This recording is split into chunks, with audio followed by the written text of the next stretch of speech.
GoTo dinilai mampu raih EBITDA positif sesuai target, analis ungkap penyebabnya. PT GoTo Gojek Tokopedia Tbk atau GoTo berhasil menjaga pangsa pasar tetap stabil meskipun manajemen tengah menggencarkan program monetisasi dan pengurangan biaya.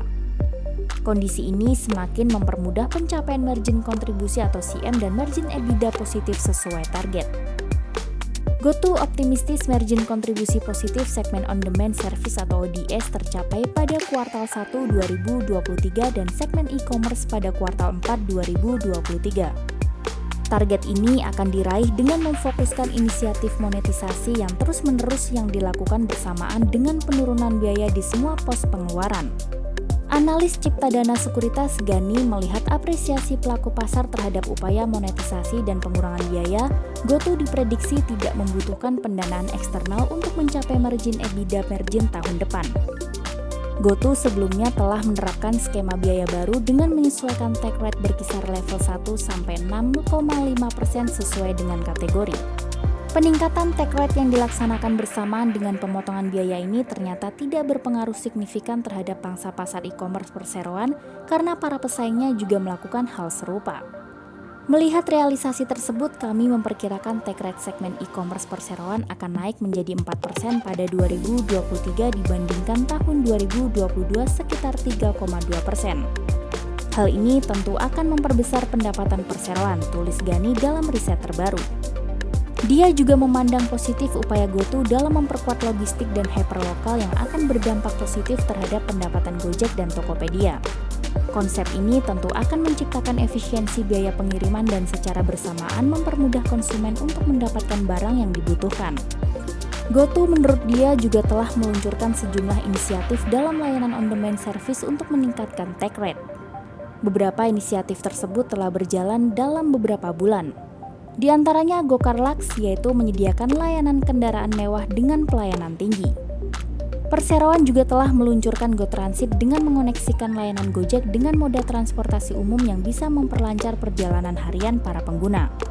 Mereka bisa membeli tiket transportasi publik melalui layanan Gojek dan ketiga GoCorp atau solusi B2B untuk layanan transportasi bagi pelanggan korporasi. Berbagai kondisi positif tersebut mendorong Ciptadana Sekuritas untuk mempertahankan rekomendasi beli saham GoTo dengan target harga 190. Saat ini saham GoTo ditransaksikan pada EV atau pendapatan kotor sekitar 3,1 sampai 2,3 kali untuk tahun 2023 sampai 2024.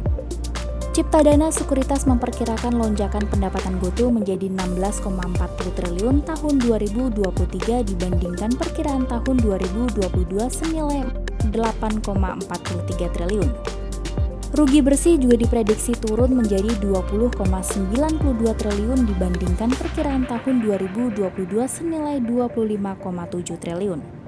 ROI diperkirakan menguat dari prediksi tahun 2022 minus 19,3% menjadi hanya minus 14,7% pada 2024. Ditutup naik. Sementara itu pada penutupan perdagangan saham di Bursa Efek Indonesia atau BEI Selasa 7 Februari 2023, saham GoTo ditutup melesat 3 atau 2,5% menjadi 123. Saham perseroan bererak dalam rentang 120 sampai 127 dengan nilai transaksi 388,98 miliar. Bahkan saham GoTo berhasil menduduki peringkat teratas untuk volume transaksi sebanyak 31,52 juta lot. Sedangkan sepanjang tahun 2023 berjalan, saham GoTo telah berhasil melesat dari level 91 menjadi 123.